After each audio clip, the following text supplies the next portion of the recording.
and with your spirit. A reading from the Holy Gospel according to St. John. Glory to you, O Lord. At that time when the crowd saw that Jesus was not there, nor his disciples, they themselves got into the boats and went to Capernaum, seeking Jesus. When they found him on the other side of the lake, they said to him, "Rabbi, when did you come here?" Jesus answered them, "Truly, truly, I say to you, you are seeking me not because you saw signs, but because you ate yourself fill of the loaves. Do not work for the food that perishes, but for the food that endures to eternal life, which the Son of Man will give to you. For on him God the Father has set his seal." Then they said to him, What must we do to be doing the works of God?" Jesus answered them, "This is the work of God, that you believe in him whom he has sent." So they said to him, "Then what sign do you do that we may see and believe you? What work do you perform? Our fathers ate the manna in the wilderness. As it is written, you gave them bread from heaven to eat." Jesus said to them, "Truly, truly, I say to you, it was not Moses who gave you the bread from heaven, but my Father gives you the true bread from heaven. For the bread of God is he who comes down from heaven and gives life to the world." They said to him, "Sir, give us this bread always." Jesus said to them, "I am the bread of life. Whoever comes to me shall not hunger. Whoever believes in me shall never thirst." The Gospel of the Lord. Praise to you, Lord Jesus Christ. My dear friends in Jesus Christ, the Gospel begins at that time. So what time? Because for that you have to know the background of the Gospel. So last Sunday is the background where he multiplied bread. It said there was about 5,000 men alone. So 5,000 men, had they got married, had they are married, there would be 10,000. So 10,000 if they had children, one child in a family, 15,000. So he gave them bread, And my dear friends, it's very important because it's not the synoptics. Synoptics in the Mark, Luke, and Matthew. John is completely different. He has a different writing style, different way of presenting, and different background, and the different crowd to whom he is writing. So that's important. It's important that we understand this properly, understand the gospel properly, and the background of it. So St. John writes the gospel, and he clearly says, this is Passover time. And he says, make them sit down, recline, and it said there was grass. So the same episode in Markan context, he says it was green. It is Palestine. In Palestine, my dear friends, they get grass in that particular season only. So that is the Passover season. So again, it is certified that this is Passover, according to St. John. And also, and especially, the word used in St. John is recline. They make them recline. So this word recline comes from Jesus said, make the people sit down. The original text word comes from the Greek word anapipto. Anapipto means you recline. Normally you sit at a table, but then you recline specially on Passover meal, my dear friends. So Passover meal is different. all in all, the gospel writer says, St. John wants to say us, this is Passover. Because it's important, according to St. John, there is no breaking of bread at the Last Supper. It's on John 13, chapter 13. So no breaking of the bread, no Passover meal as such. So they simply Jesus washed the feet of the disciples. It begins like that only. And then he gives the commandment of love. And the 15th chapter about vine and the branch and the vineyard. And 16th chapter again he speaks about, and 17th the high priest's prayer. So that's how it is, my dear friends. So according to John, the Eucharist, which according to synoptics, which is in the Last Supper, that Eucharistic meal is here in the 6th chapter of John. And normally John brings forth an incident and explain the theology of it in a larger scale. That's always it's happened. You know, for example, you read John chapter 9, then the blind man was saved, healed. Then he says, I'm the light of the world. And again, and 11th, he raised Lazarus from death. Then he says, I'm the life. So that's how it is, my dear friends. So now John is writing the incident of multiplication of bread. And that bread, he's saying, I am the living bread. Again, it's Passover. Now, for Passover, my dear friends, Passover is always with a meal. When they were captives of Pharaoh in Egypt, the Lord gave them and asked them to slay a lamb, which is spotless, and eat in haste, and start for the journey.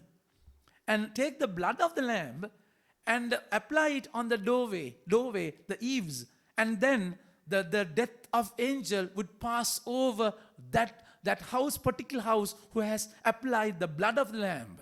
So they were saved by the blood of the lamb. And for the journey, they had the strength of that flesh, the lamb. So St. John says, behold the Lamb of God, in 2nd chapter of St. John. John the Baptist says, behold the Lamb of God. And Jesus is that lamb, my dear friends. When Abraham wanted to, the Lord asked Abraham to kill the only son in Mount Moriah. The Lord said, don't kill at the last edge of killing, stabbing the child. Then he said, there was a lamb. There is a lamb entangled in a thorny bush. That thorny bush, the word used for thorny bush is the crown of thorn, which is used in the gospel. So that lamb became Jesus, who was slain. And the Passover meal, and and also if you get into the synoptics, my dear friends, Mark, Matthew, Luke, in the Passover meal, there is no lamb, there is no sheep, there is no flesh, only bread was there, because Jesus is the lamb who was slain. And he says, takes the cup and he says, this is my blood and this is my flesh. That episode is not there in John's gospel. So all to do with Eucharist is the 6th gospel, my dear friend. So it's Passover. Now it's Passover. He multiplied bread, and it is the 4th sign according to St. John. It's beautiful. It's beautiful because according to John, miracle is always a sign. Not only for John, it should be in your life also, you know. Miracle should not be the focus. Miracle should not be the purpose. Miracle should not be the goal. Miracle is a sign. Now then, people of this generation, and also then that time, they were going after miracles. But then miracle always showed a sign, showed a place, gave them a direction to move on. When Peter had a huge catch, Peter never stopped by that catch, you know. Peter looked at the Lord and knelt before him and said, Lord, I'm a sinner.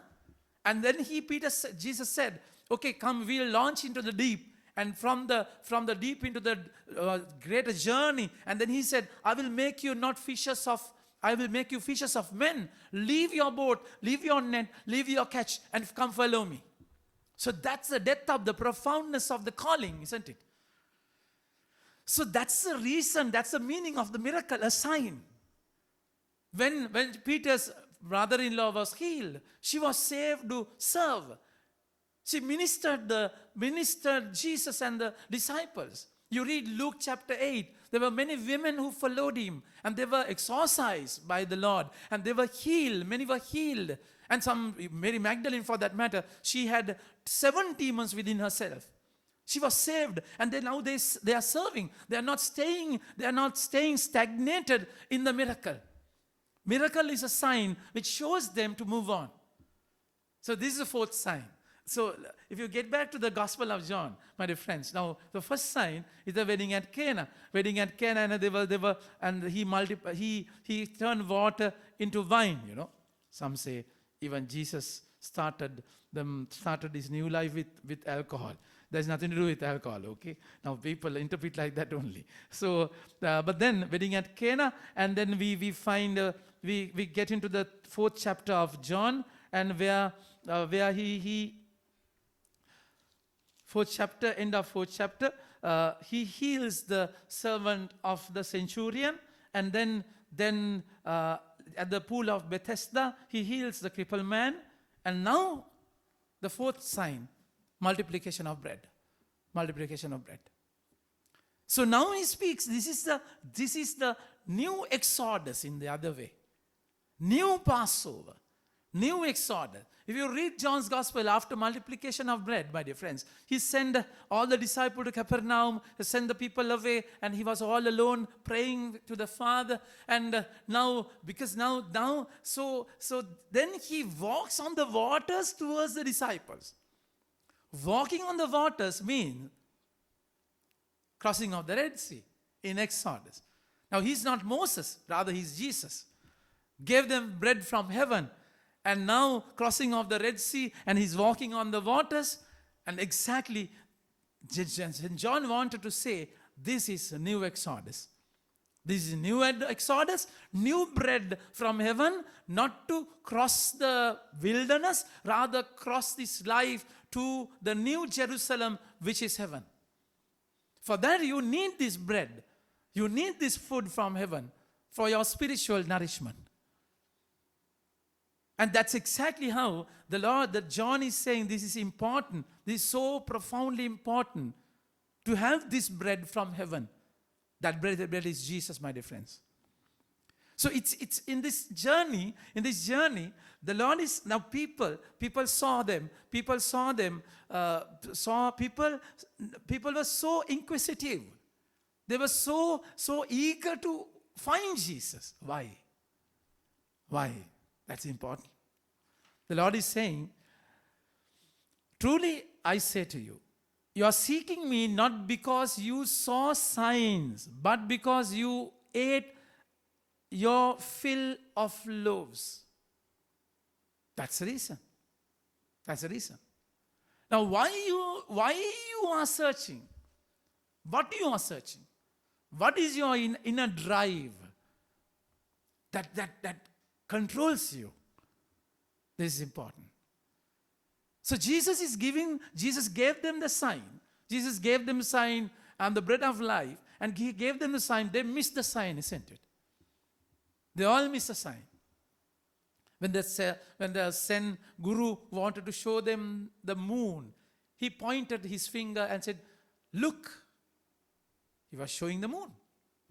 All the disciples, all the Goliaths, they looked at the finger. Not the moon. Same thing happened to us. We are so stuck with the sign. Now, if you get the color lights, You get the color lights, red, green, and yellow, So when the red light is on, you stop. When the green light is on, you go. For what? The yellow light. You accelerate and go, That's the thing. That's to be prepared, not to go. My dear friends, Now, if you look at now, you go in the, you drive your car and you stop by the red light and you enjoy that disco light, red, green, red, yellow, green. They will come and, you cannot look at the light and enjoy the light. Now, it shows you, it gives you a direction to move on. Now he multiplied bread to show that I am the bread from heaven. This is a new exodus. This is a different wilderness that you have to have me as your bread. That's the Eucharist. Now they wanted. We are at the edge of, we are also having elections by now. No? Who's going to be the king of Sri Lanka? And now they had that happen to all leaders. What would happen? They wanted him to become the king. So kind of forced him to become the king. Jesus clearly knew there's something wrong. There's something wrong. This is not the purpose of my coming here. Meaning of suffering, meaning of sin is hamartia. Hamartia means missing the focus. All the time devil wanted to miss your focus. Your calling here. God said, Abba said, you are my beloved son. I'm well pleased of you. And Holy Spirit took him to the wilderness so that he would be tested by the evil one. Tested. Then he said, if you are the Son of God, make this stone and turn it into bread. You don't have to be hungry. The Gospel of Matthew beautifully says, chapter 4, verse 2. After 40 days and 40 nights of fasting, he was hungry. Then the evil one came. Until he waited, That's the strategy of the lion. He does not devour, he does not charge at the prey. Rather, he wait until his distant would come. Wait until the proper moment, because the lion will just jump and choke the throat. That's how he attacks. When the throat is choked, your head, which is Christ, your body, are disconnected. No communication, no connection, and you die. No oxygen to the brain, and you die. That's exactly what would do the evil one. So he waits. In Luke chapter 4, verse 13, he said, after the three temptations, he went away until a appropriate time. So that's exactly, and Jesus was hungry, and then the evil one came. And asked him, no, you don't have to be hungry, you don't have to be fasting, come on, if you are the Son of Man, Son of God, turn these stones into bread, you can do that. You can do that. Then the Lord is saying, man does not live by bread alone, with every word sent by my Father. So that his bread became his word. It was a different bread. So now he knew there's something wrong. All of the people, imagine 5,000 men, they wanted him to become the king, and they kind of bulldozed their way to make him the king. He says there's something wrong. But then his flesh, he's 100% man, isn't it? Though he's 100% God. His flesh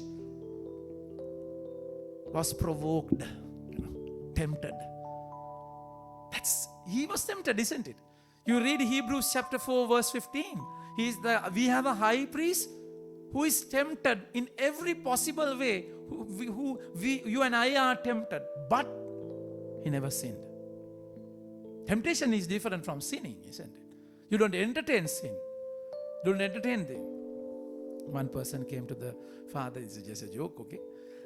Father, and said, Father, I get a lot of bad thoughts. Then father said, Putra, don't entertain them. Then he said, Father, I don't entertain them. They entertain me. So that's now he was tempted.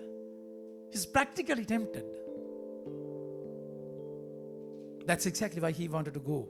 Withdrew from everything and went to isolation, went to a lonely place and prayed. This is exactly how he prayed in Gethsemane before the calling of the cross, before taking the cross, shouldering cross.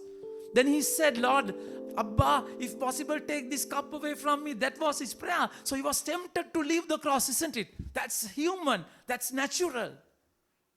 But then you have to have power from above to do that. So that's how in Luke chapter 22, verse 13, verse 43, it is said, an angel of the Lord came and strengthened Jesus. I mean, he's Son of God. Why does he need an angel to be strengthened? That's exactly what should happen in your prayer. So he must have gone, Father, it's amazing. Wow. I mean, they all wanted me to become the king. I feel awesome. Wow concept. In Christianity, it's not wow, but then it's ow. Leave the crown and get the cross.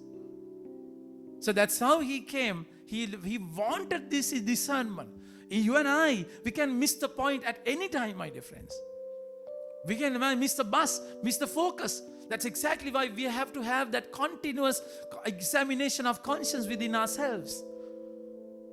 Where am I? Am I heading right, on Google and on data and get Google and find whether your direction is right all the time. Get that Google voice to speak. 50 meters away you're going to turn. Take the right turn. Turn. So you have to have that spiritual Google voice, that your conscience within yourself. My dear friends, it's important. So there only, after that only, he walked on the waters. You get the proper direction and strength. Walking on the waters in their context is different, According to them, the world is not oval, round. The world is on a flat plate. So the flat plate is floating on water. That water, according to them, all the evil forces, Bhutias, Perethias, and everyone lived in that waters, So that's how when they were then Jesus was walking on the waters, they were scared whether he's a ghost. Now Jesus is overtaking them. He's walking on the waters. He's not submerged. He never drowned,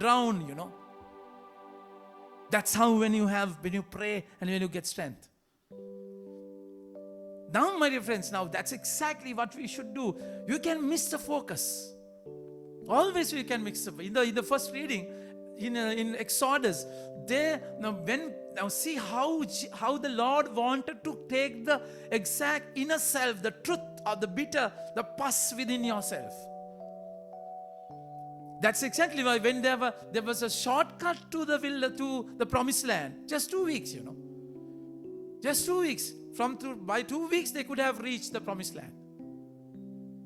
But then Jesus, the Lord, took them roundabout, They were just walking around a long way. 40 years of journey in the wilderness. Deliberately, God wanted to go into the wilderness. In wilderness, what happened, my dear friends? In wilderness only you come to realization. Your flesh would come. What is festering within you, what that's thinking within you can come out.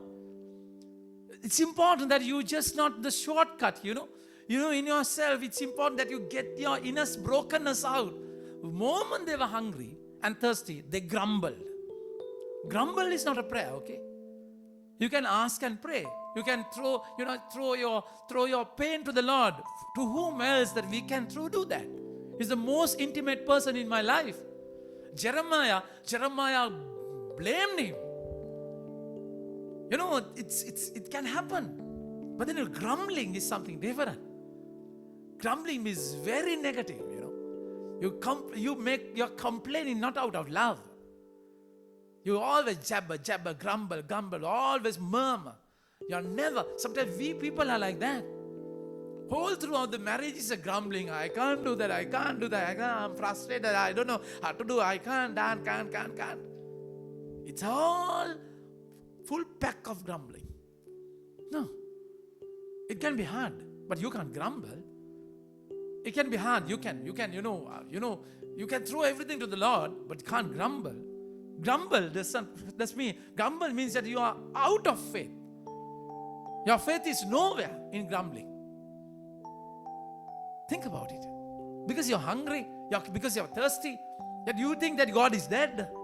Because you are in a still need, you are praying for this sickness for a long time. You are praying for this increment. We are praying for these projects to be successful. We are praying for this business. We are praying for a child for a long time. And if you are not getting, that doesn't mean God is dead. You can't grumble. God has a plan. It's true, it's a wilderness. Wilderness should be wilderness. In wilderness, you can't have tamasha. Wilderness, you can't have thrill, kick, fun. Wilderness, that's the exact meaning of wilderness. Your flesh is done in wilderness. Your flesh, you never get thrill in wilderness. But then the moment they don't have it, they think about the flesh, meat that they had in Egypt. What a pity. What a pity. They think, come on, Lord, you have brought us. Come on, Moses, not God. Come on, Moses, you have brought us to be killed here. We think about all the meat that we had there. Devil, chicken, devil, and what meat? They had like anything. They were the people who were praying, God, please take us, save us. God said to Moses, I have heard the cry of my people, and that cry is forgotten. The punishments that they got, the persuasion, that the pressure that they got, they've forgotten. They just remember the flesh. That's exactly, we are like that pigs, Go back to the same mud. In 2 Peter 2:22, beautifully says that like the dog goes to the vomit, we just go back. Our thoughts would just go back. That addiction. We need that pleasure all the time. We need that fleshy thrill all the time. When we don't have that, we forget everything. With food only, Adam and Eve was tempted. God said, you can have anything, but I give you. But not from this forbidden tree of knowledge. It's not the proper time for that. You will eat later, but not now. Satan make them jump the gun and miss the point, my dear friends. So think about your drive. What do you want? What you are starving for? What you are praying for a long time, and you are frustrated, and you think that God is nowhere, and you feel like going to that devalaya, that kovil, and though going to that pastor, church is dull, and mass is boring, and priests are horrible, and things are incorrigible. Mabel would go to the other church. My dear friends, think about your drive. Think about your drive. Your need. Now, evil one is using that in a very subtle way. That your focus is not Jesus. You want your answer more than God. I want my answer, come what may. By hook or crook, I want my answer. It's pathetic, my dear friends. Exactly what happened to the people of Israel in wilderness. So you just start grumbling as if God is nowhere. You make your God a pauper, a beggar, who does not have anything, any power over situations. So your God is tiny than your Goliath. Your God is tiny than your Red Sea. Your God is tiny than your sickness. Is it so? You're penalizing him. You're putting him down. Come on. It's not. God fed them for 40 years. 600,000 people. 6 lakhs of them. We find it, we are having a youth gathering on the August 30th, 31st and 1st of September. 3 days. We are presuming at least 5,000 would come there. And we are breaking our head over how to feed 5,000 for 3 days. We have a God bigger than your problem. Don't ever penalize him. That's exactly why you search, because your search is different. You need your flesh to be contempt. You need your world needs to be met. That's why you come here, not because you have seen the sign, rather because your bellies are full. Just like Sri Lanka, if their bellies are full, everything is okay. What is the future? God knows. You give the rice, price of the rice low, that's the government. The price of parippu, dal, that's the government, With belly, everything is controlled. Belly, nothing head, nothing in upstairs. Everything is in the bowels, That's pathetic.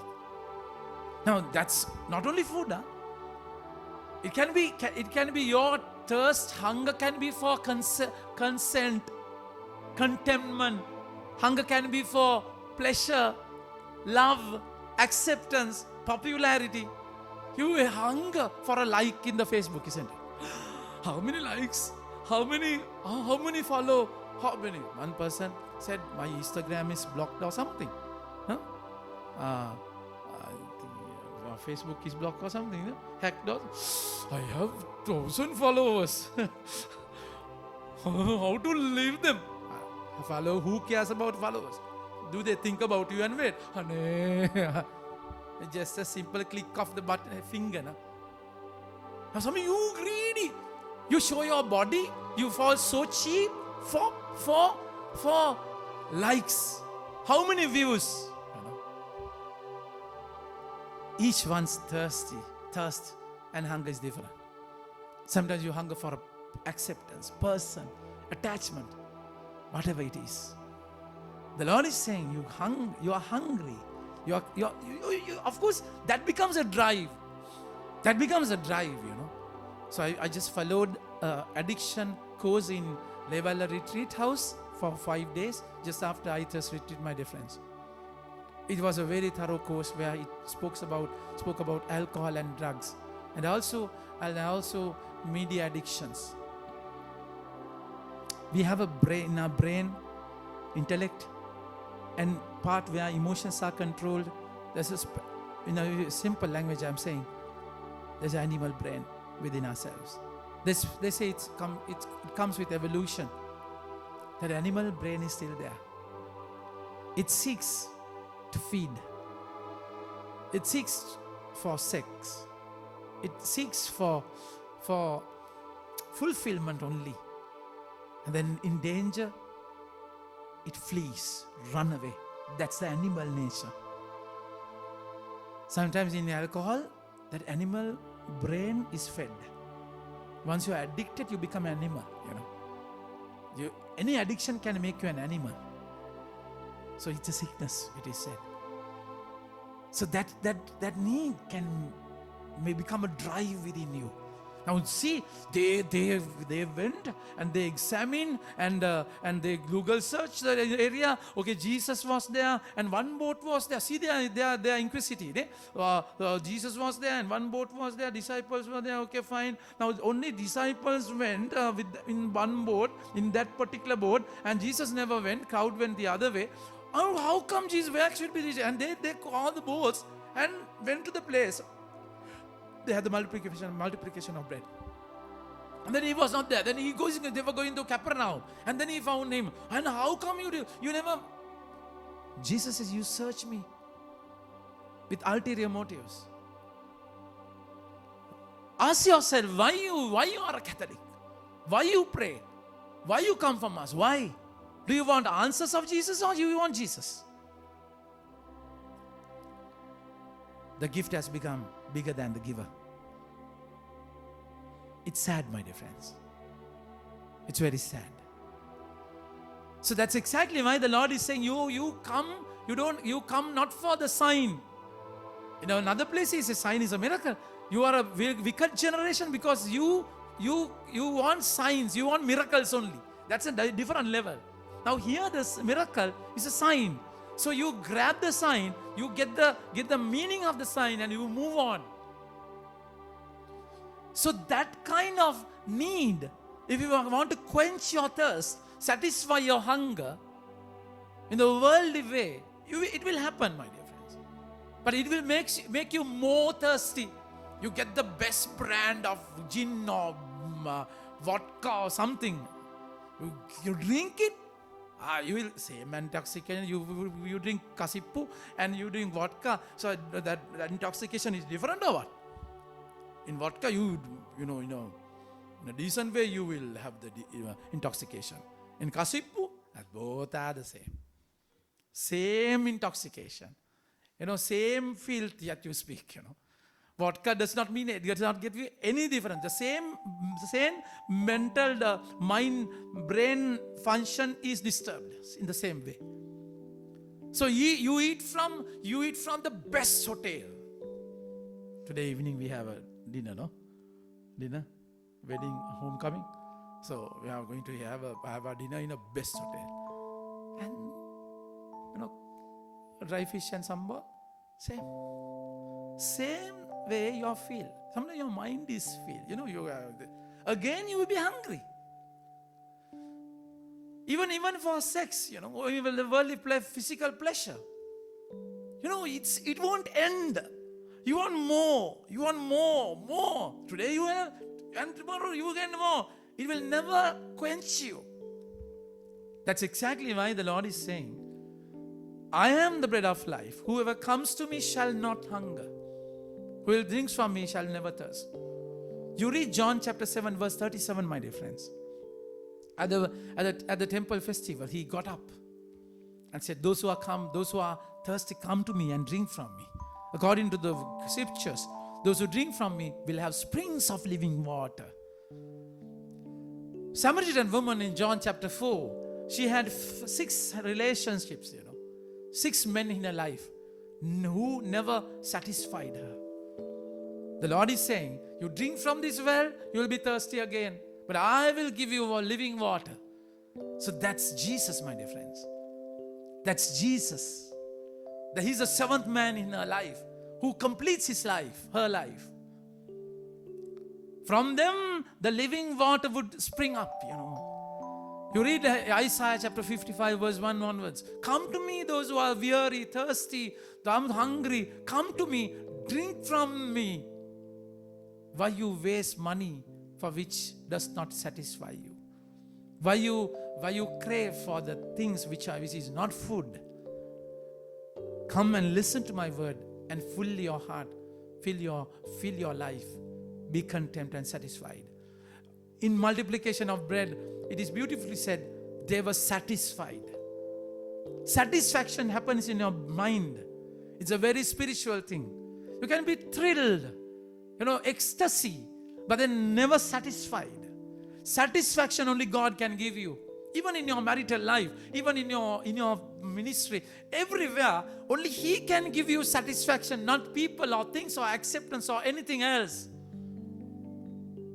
That's exactly why only He will satisfy you. Sometimes little minor thing, little thing that you will be satisfied.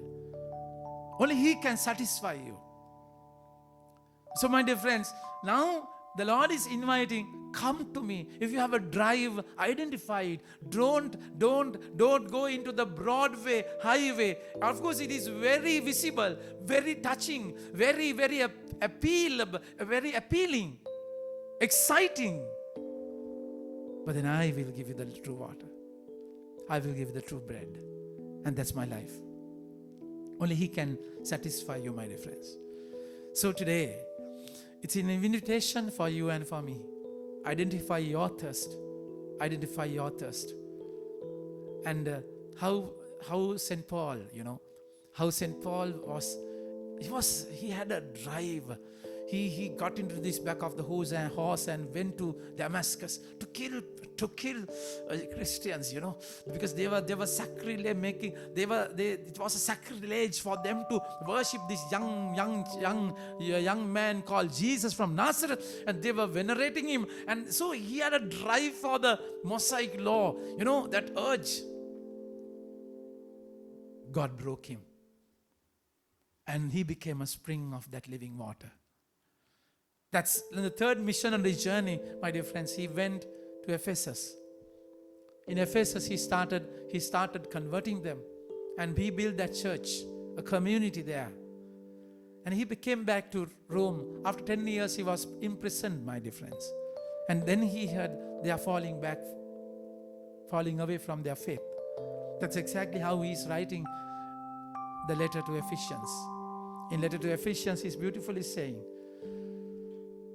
to put off your old self, which belongs to your former manner of life, and is corrupt through deceitful desires, and to be renewed in the spirit of your minds, and put on a new self.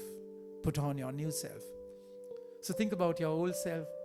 God has given you a new life, new self. So it's an invitation to go to Jesus in all of your need, in all of your hunger, thirst. Only He can quench you, satisfy you. Ask yourself, examine yourself, why you want Him, why you come, why you pray, why you come to church, why? Is it because you need an answer? Or is Jesus your answer? Think about it. Amen.